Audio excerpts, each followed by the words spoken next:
we're going to look now at the story of Yaakov and Eisav, Jacob and Esau.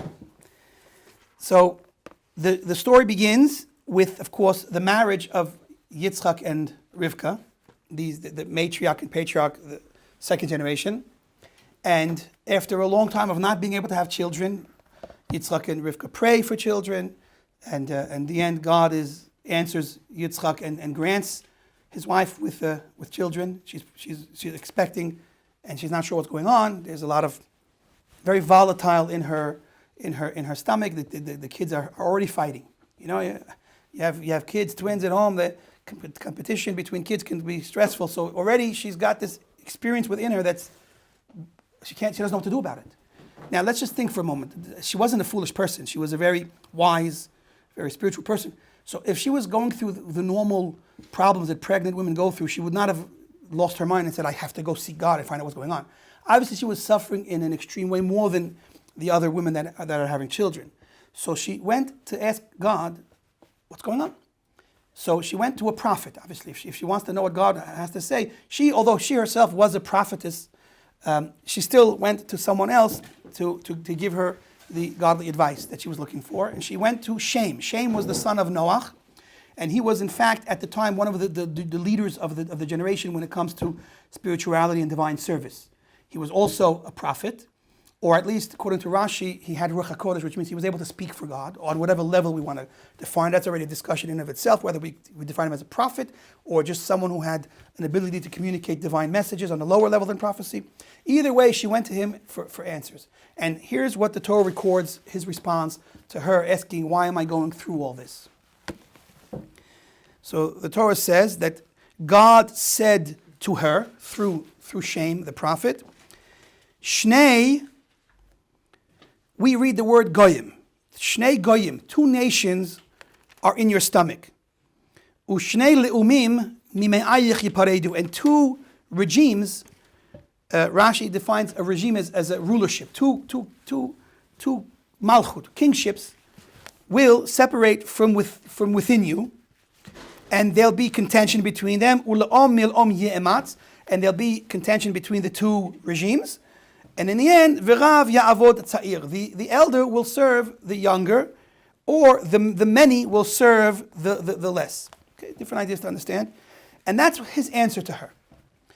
And we're going to really focus on one word, which is really 2 words, one word. We're going to really understand, because here the Torah does something very fascinating and that we have to appreciate.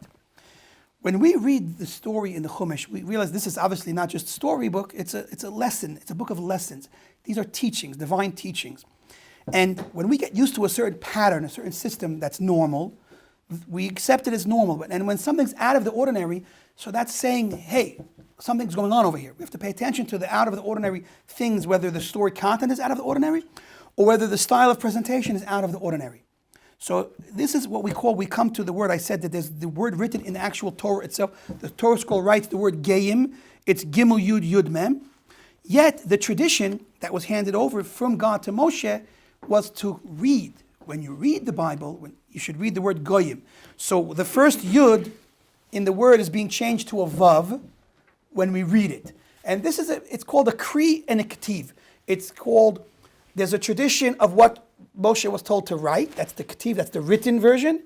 And then there's a different tradition that Moshe was told from God to read. And we have to ask ourselves, why is God telling us the story here in his Torah where he wants us to read one word and write a different word? Let's get it straight. Make up your mind.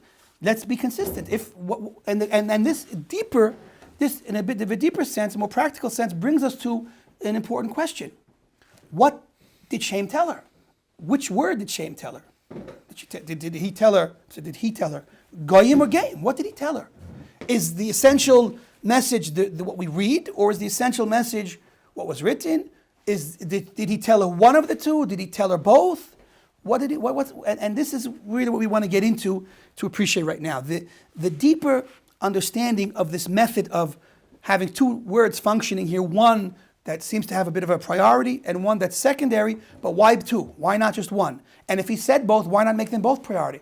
Just say he told her that you have two nations and two proud ones. Say Gayim and Goyim. Write both words if he said both. That's my first question. And since they didn't write both words, they wrote only one, so the question is, which one did he say? And if he only said one, why are we mentioning the other one? And are we mentioning the one that he said, or are we mentioning the one that he didn't say? These are all the questions, if not more, that come out from this Korean Ketiv. Yes? Couldn't that have been a mistake? Thank you. In the what is it called? The tradition? Yeah. No. This is understood to have been told to Moshe specifically. So what essentially we have here historically is an event that took place in the times of Yitzchak and Rivka, when Shem was one of the leaders, one of the godly representatives in the world, and he spoke to Rivka, and he told Rivka whatever he told her, and whatever story that was, she kept it. Seemingly, she kept it to herself actually, because later on, when Yitzchak is giving the blessings to Jacob, so over there, Rivka says to Jacob, Yaakov, when she tells him that we have to trick your father, he says, "Oh, wow, trick my father? I'm not going to do that. How is that going to help? Tricking my father is going to bring me a blessing. It's going to bring me a curse." So she says, "Trust me, son. It was told to me in nevuah, in prophecy from Shem, that this is what we have to do." So she kept it a secret from Yitzchak, and she didn't tell Yaakov until this moment. So I'm not sure how much she publicized her interaction with Shem. That probably was more secret. Only Jacob and her knew.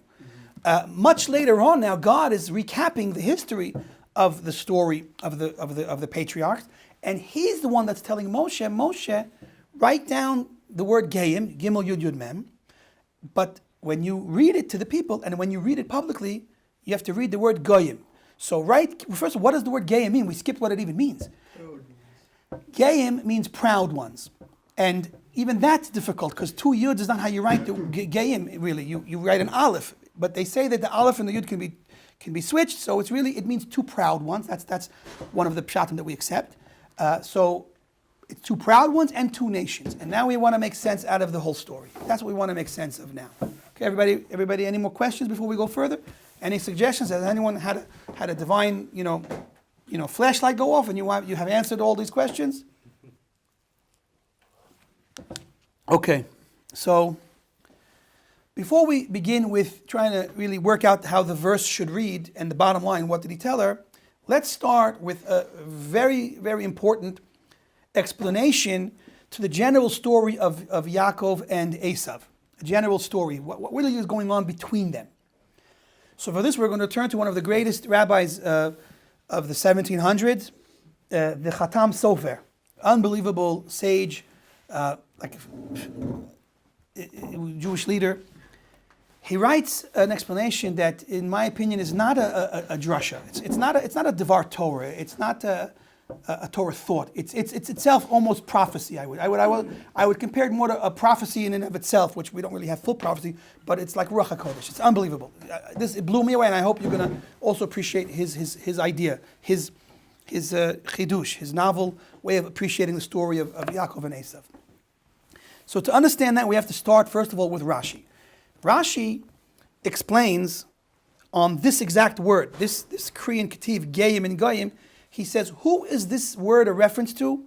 When Shem is saying to Rivka that you have two Goyim and Gayim inside you, two proud ones or two nations, he was referring to something that will take place 2,000 years, some odd years after the actual birth of Yaakov and Eisav.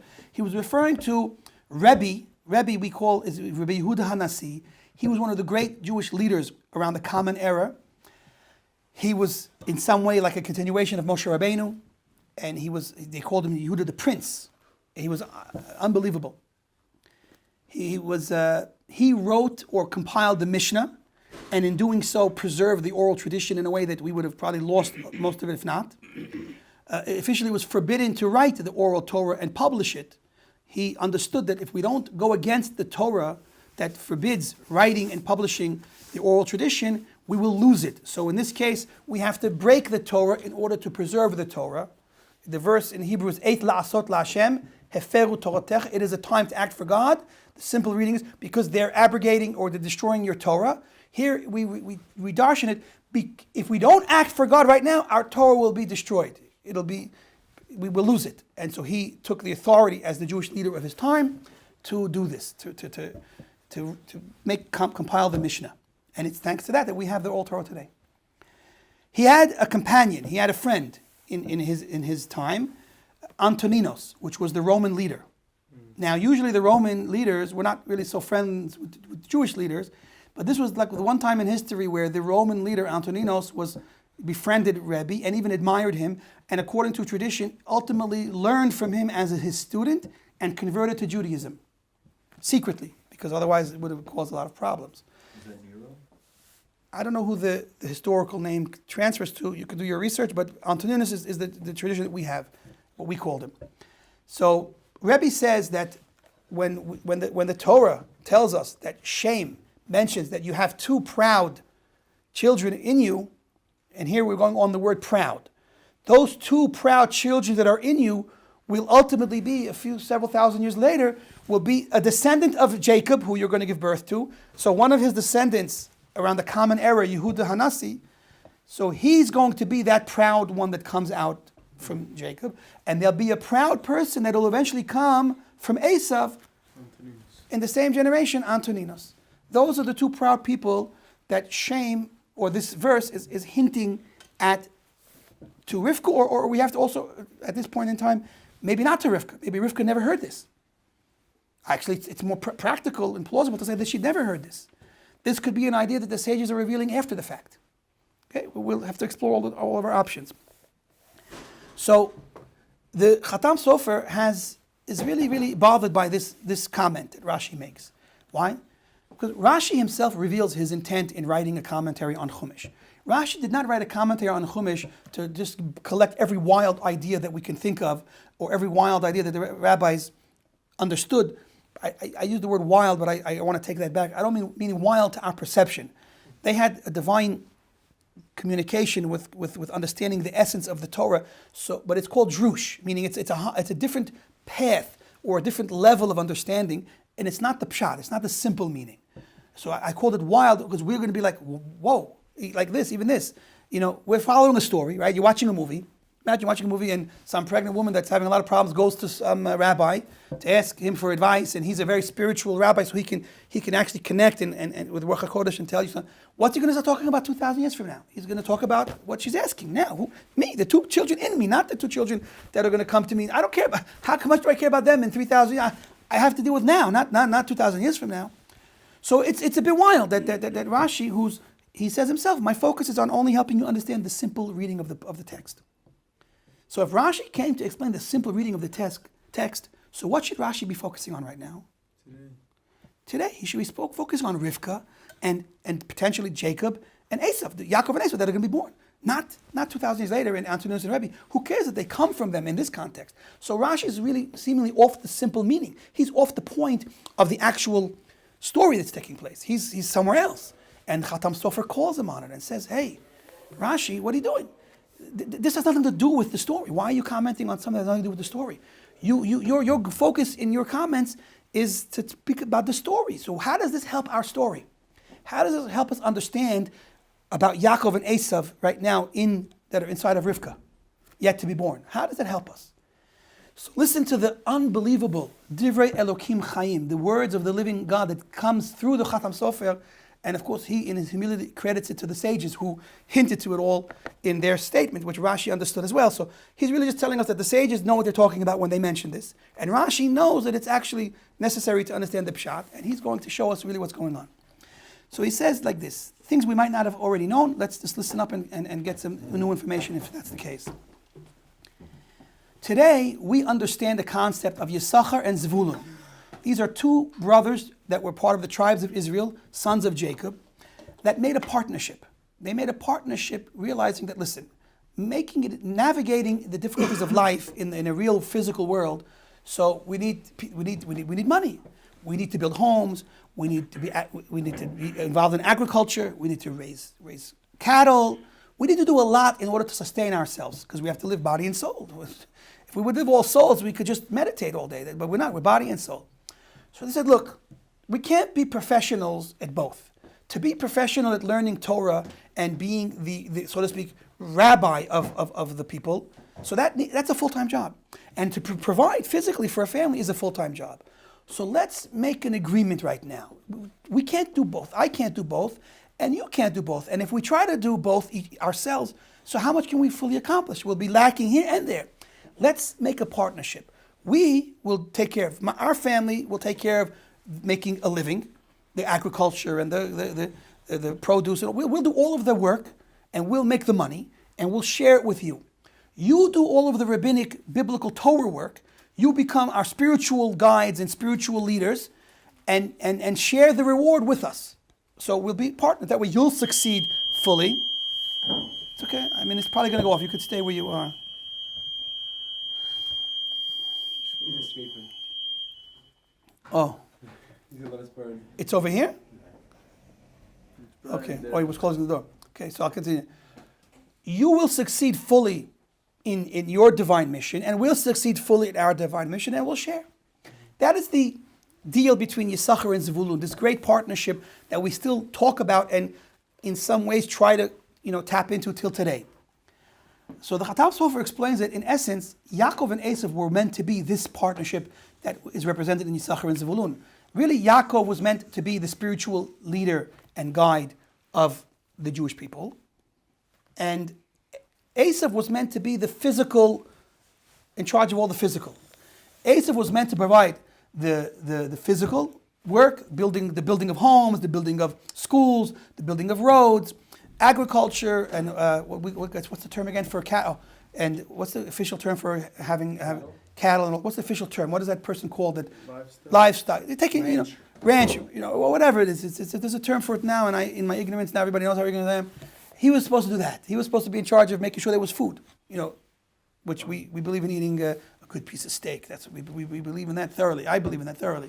Anyway, so, yes. So is there an idea that he was supposed to do that, or his descendants were supposed to do that? Him and in essence, a child follows in his father. So, meaning that in our context, being a descendant of somebody means you follow in their ways. Just like Yitzchak followed Abraham and Yaakov followed Yitzchak, and the tribes all followed Yaakov in the spiritual sense in sharing and continuing their path of life, their essential path of life. So that is what Esav's children would have essentially done, is followed in his footsteps, in a sense, taking on the responsibility of managing the mundane aspects of life that are necessary. And Yaakov and his children would have been the teachers of the spiritual leaders and guides, and together they would have had the similar partnership that we see even in this yeshiva, for example, where you have a rabbi that gives a Gemara class or a Kabbalah class. If you ask me, I think Gemara and Kabbalah, it rhymes and it should go together, but many of the Ashkenazi yeshivas don't put Kabbalah and Gemara together, but they will soon.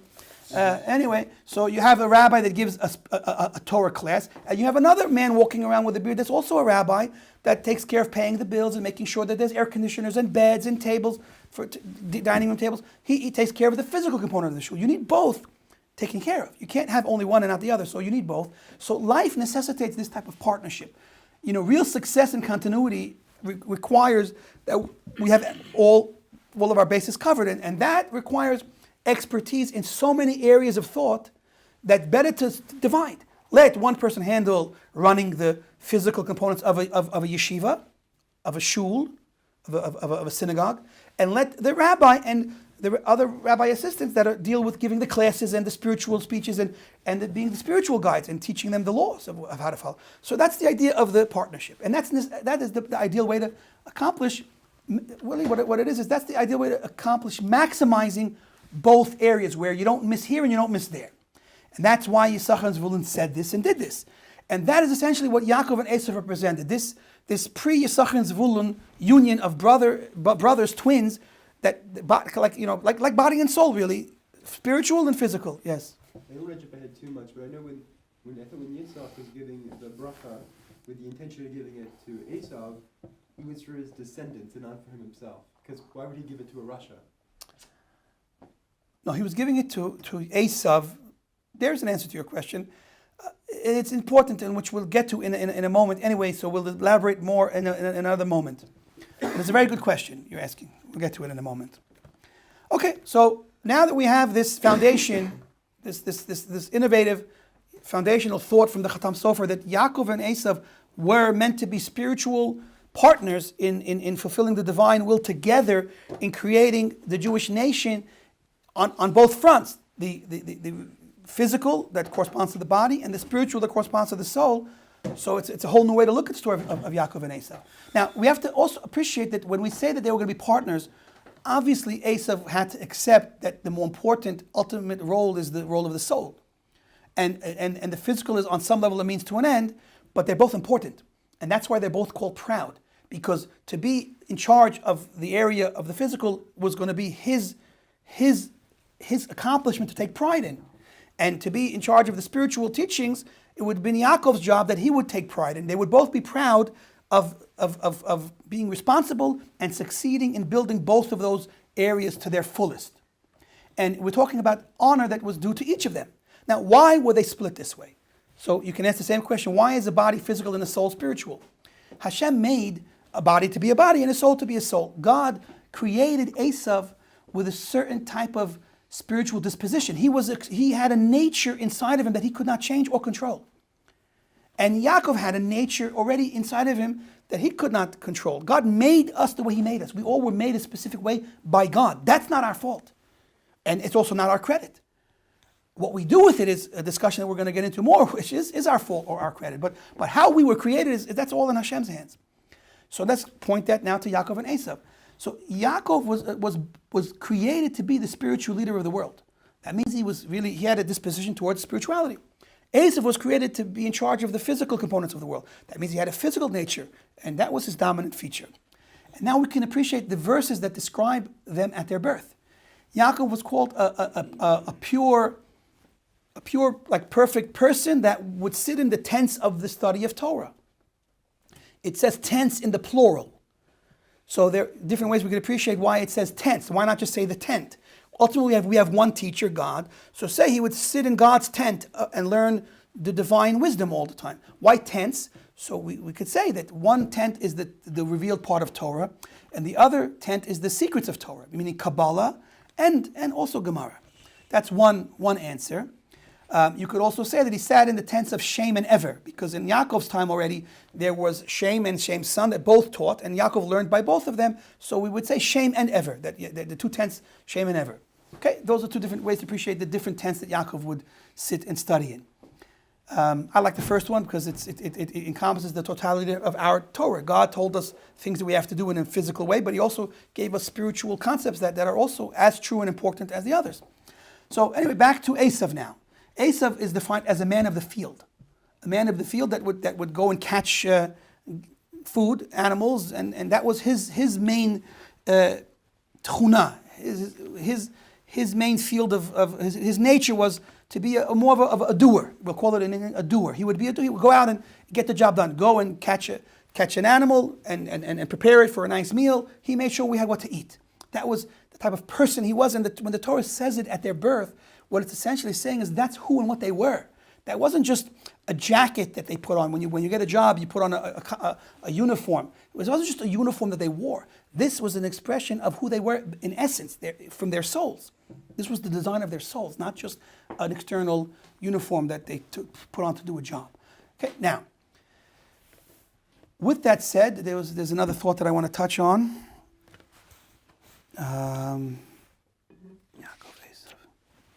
Okay, yes, I remember what I wanted to say. So now things are going to get a bit more complicated because no class is really complete without some complications and some arguments. So now's the time I want to bring in a different teaching from the sages. The sages teach, again with Ruach HaKodesh, that when Rivka walked past a synagogue where people prayed to God, so Yaakov tried to jump out. Or again, a place where they taught, like the tent of Shem. So when she passed a place where they were learning like divine wisdom and praying to God, so right away Yaakov's body, even as it was still in the womb of his mother, would push to get out because he already could sense that holiness, that special light and energy that he was drawn to it naturally before birth. It's not even at birth, before birth. Listen to this. And when she would pass a house of idol worship, so Eisav was also naturally drawn, pulling to get out of the womb to attach to that energy. Now this is very very powerful idea that we have to properly understand. On the one hand, we're being told that they each had opposite natures, one that was positive and one that was negative, because to run to a house of idol worship is no longer what we've been saying about. Till now we said about Eisav that he was just going to be a worker, a physical man of the field that was going to harvest and raise animals for food. We didn't talk about anything that was considered negative. But houses of idol worship is obviously objectively negative. So now we're being told of another dimension within Yaakov and Eisav before they were born, that one is super positive, that he wanted to break out and already pray to God, already learn God's Torah, already in the womb of his mother, whereas Eisav wanted to go worship idols already. This is wickedness and this is righteousness. So there's also a component of wickedness and righteousness already associated with both of these two children before they're born. And this is a fascinating, mind-blowing idea. This doesn't seem to make any sense because we're taught that God created us with free choice. How already before they were born were they already given a path? This one's going to be wicked, this one's going to be righteous. How could it be that they were already going to be wicked or righteous before they were born? That means it's just a movie. You know, a great movie because God made it, but it's just a movie that they were just playing their roles. So where's the control? Where's the freedom of choice? Seemingly not. And that's a big problem that we have right now. So, and the truth is, the rabbis touch on this, and there's a verse from Job, Eov, that talks about this. We actually say to God, God, you created righteous and wicked people. And the Gemara says, how could you say that? The people have free choice. The answer is that God created people with pre-exposed to certain behaviors. And we see it here. Yaakov was created with a potential already within to be righteous. And Eisav was given these challenges that he already was drawn to Averos, to wickedness. And that we accept. God does create people with different interests, different dispositions, that I'm already predetermined to have a tendency to lean in this direction or that direction. And so we say that life is not always fair in that sense that we all have equal opportunity to become billionaires. We don't have equal opportunity to become as righteous as another person. We can't all remember all of the knowledge that we learn. We also don't have the ability to sit and learn the same amount of knowledge as other people. There are people that are smarter, less smart, righteous, less right. And that's from Hashem. And that's not our fault. That's the way Hashem made us. And what about the question of freedom of choice? So the bottom line is, how you were made, as I said, is not your fault. That has nothing to do with you. That's all Hashem. What you do with it is your responsibility and is going to ultimately be your fault or not. And even that, God takes into consideration how much of a struggle you had to overcome, and only God knows how to judge whether you did less or more than you were supposed to. You know, whether you get an A for effort or not. That's Hashem's realm and not ours. And that's why we're taught, the sages tell us, you can't judge another person until you actually walked in his feet. Unless you're him, or unless you can know exactly where he's coming from, exactly how Hashem created him in his soul, you have no right to judge him, because it could be he's serving God more than you. He's working harder than you. So we have no right to judge anyone, and even not even ourselves for that matter. We can even judge ourselves favorably because we don't even know. The fact that we're struggling in an area is not an indication that I'm a bad person. Hashem made that struggle in me.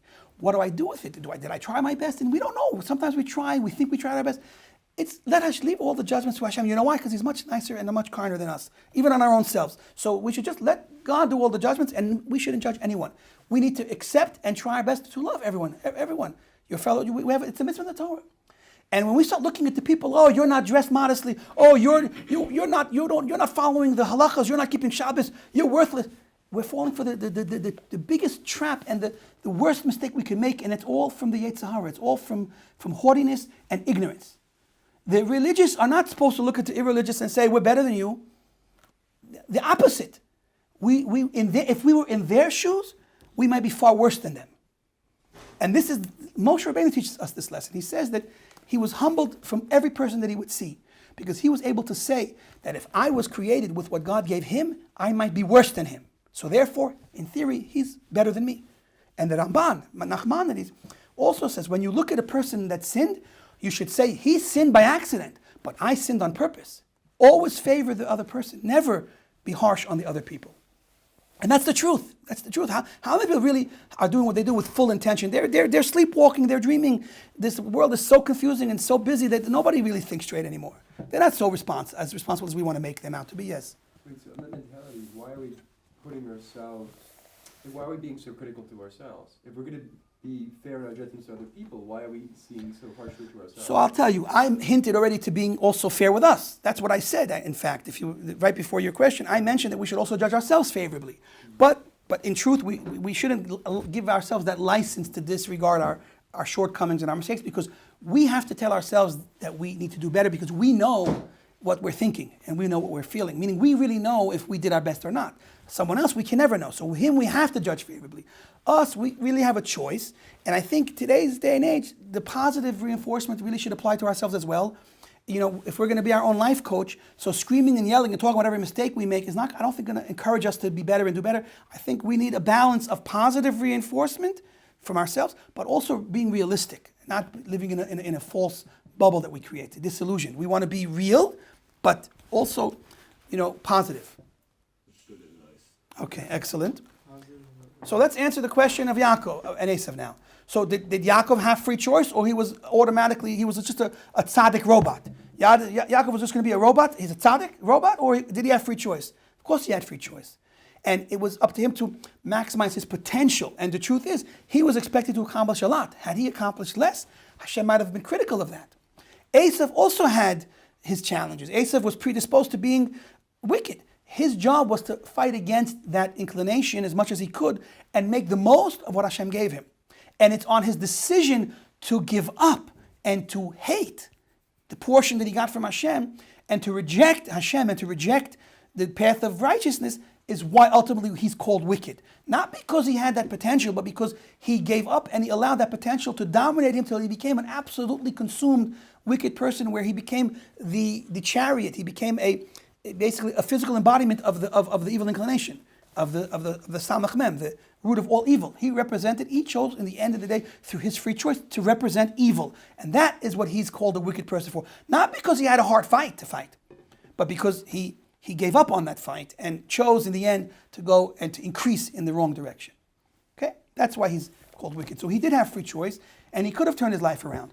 And now let's appreciate a very confusing story in the Torah. Why did Yitzchak want to give the blessing to Eisav? Eisav was wicked. The Torah says from the day he was born, he was wicked. Before he was born, he was wicked. So why did Yitzchak want to give his blessing to a wicked person? Because according to what we said, he wasn't wicked. He was born with a strong nature within that was not his own, was given to him towards wickedness. And Yitzchak, knowing that, said, you know what? He needs the bracha more than Yaakov. If I'll give him the bracha, then perhaps he'll turn things around, then they will unify and reach this ultimate goal that we said existed before they were born. But without the bracha, he's failing. So he needs my bracha, the loving father, accepting, forgiving, trying to meet his son more than halfway, said, you know what, I'm not going to give up on my son, because God never gives up on anyone. So why should Yitzchak give up on his son? We think Yitzchak was mistaken. I mean, there is a way to appreciate. He was blind, he couldn't see, whatever. Yitzchak understood what he was doing. He understood that maybe this way it will come out the way it was originally meant to be. That they'll be brothers and they'll be partners. But Rivka received a tradition from Shem, as we said, that no, because if you don't see in your lifetime that they come together with harmony, that's an indication that he's not going in the right direction, and then it's too late. So Rivka understood also the same components. Rivka understood that there was a potential for Eisav to be partners with Yaakov, but she was practical. She saw the reality. In reality, my son Eisav, he's rejected that. He's on the wrong path. He's doing things that the Torah talks about him actually committing the 3 cardinal sins: rape, idol worship, and murder. So, aware of this, she had to say, look, what Shem told me is also true, that they're going to split and go into 2 different directions. According to this, she knew about both potentials. Meaning he told her that you have potentially 2 nations in you, ultimately, or if they can work together now, then they can bypass the 2 nations. There are two roads in front of your children. She understood that and understood, okay, so now I see that in the end of the day, we have to protect, and we have to choose Yaakov to give the blessing. And if we don't give him the blessing, and we give the blessing to Eisav, then Eisav will dominate throughout history, and it'll make the job of Yaakov much harder, because they were not partners. They were clearly going to go in different directions, one in wickedness and one in righteousness. And so now she understood if Yitzchak gives the blessing to Eisav, it's all of our Jewish stories of suffering and torture and murder from our enemy, Eisav, the descendants of Eisav, Edom, just going to be worse. So had the blessing been given to Eisav, the Jewish story today would just have been 10 times worse. So she said, no, you got to give the blessing to Yaakov. Yes, you have a question? No, I don't think it's relevant. Okay, so let's kind of bring this to conclusion, the whole idea. So it comes out beautifully now. We understand. Yaakov and Eisav could have been Yisachar and Zvulun. They could have been partners forever and ever. But Yaakov accepted his role, and Yitzchak, and Eisav rejected his role. So now we have the verse, the way it's read. We have the written word is Geim, because Geim is what could have been.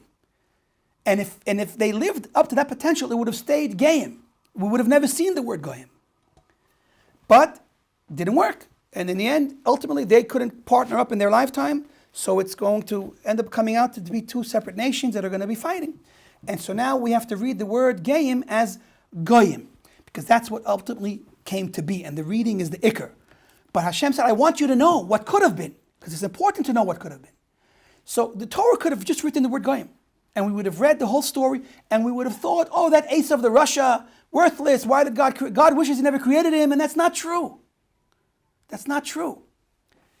We have to know that there was the potential for Geim, that Yaakov and Eisav could have been partners, and Hashem created Esau for his purpose and his reason. But it didn't happen. So the Goyim becomes the main way we read it, because in the end they became two nations, and they fight, but in the end, there'll be again, the older, which is Eisav, will have to then subjugate himself to Yaakov in the end of days when Mashiach comes. Okay, and that's the story. The Geim and Goyim, Kri and Ketiv is telling us, and this is a beautiful, I think, appreciate this insight. It's revealing to us the concept of potential and actualizing that potential, the reality. So we see that Hashem said, write for me in the Torah the word Geim, and that's Hashem dictating to Moshe word for word, letter for letter, what to write. And he said, write Geim. And that represents what potential Hashem had in mind. But since we are given free choice, and we in the end can go whichever way we choose, so Hashem says, when you read the Torah, which is a human involvement, a man reads the Torah publicly, read the word Goyim, because Eisav had his free choice, and he chose to become two nations. And the reading represents the idea of us conforming, or the lack of conforming to the divine will, or conforming in whatever percentage we're able to. And so the Kri and Ketiv over here can be understood as the pure, perfect will of God, and what comes out at the end when, through our free choice, are conforming to his will. Meaning, ultimately, life and the story of life is a combination of divine will and human will. That's what all of the Torah talks about. We see that, for example, with Aaron. When Aaron heard that Moshe was going to be the leader of the Jewish people and take him out of Egypt, he wasn't upset. He didn't say, oh, I could have been. He went to meet Moshe at the mountain. The rabbis, in insightful wisdom, tell us that if Aaron knew that his story of coming to meet Moshe in the desert was going to be written in the Torah, he would have went with a band. He would have went with catered food. He would have went and made a party at the mountain for Moshe. But he didn't do everything he could have imagined to do. He did it in a simple way. He went himself. But look at this. Had he known that what he was actually thinking and doing right now would be immortalized in God's Torah, he would have done more. So we see from there that we can do more, and sometimes we don't. And that's what the Kri and Ketiv tell us. The Ketiv, the written word, tells me that there's a potential that we can reach, which is the divine word mamish, the divine will mamish. We can do what Hashem had in mind if we do our best and more. Or we can fall short of that. And that's the story of life. How much we will do what Hashem wants and how much we'll mix what we want in it. And Hashem says, I'll take it your way. I'll take it your way because he wants to be with us in this world. So he says, you know what, even if you don't do 100%, even if you're not perfect, I'll recalculate, I'll replan out my world and history to match and work with you. That's why we're here for 6,000 years, because Hashem is constantly working with us to get us where he wants us, but to get us to follow him where he wants us. And that's a long, complicated story. That's why we're still here 6,000 years. That's the lesson. That's the lesson I think that we can take. And I think it's an important lesson because we're not all born jumping out of the womb, running to the Beis Medrash and running to pray. We are born, many of us are born Esavs. Many of us are born Esavs. Does that mean we're damned to hell forever? No. That means we have work to do. But who's there with us in our struggles, in our battles? Hashem. Hashem gave us these issues. Certainly he's there to help us with them. Hashem is on our side, not against us. That's what we have to understand. The failure is only when we give up. But struggle is what Hashem created us for. The struggle does not mean that we're bad. The fact that we have issues with getting up for Shachris or with following Hashem's ways or with whatever negative averos, the fact that it's difficult does not mean we're bad.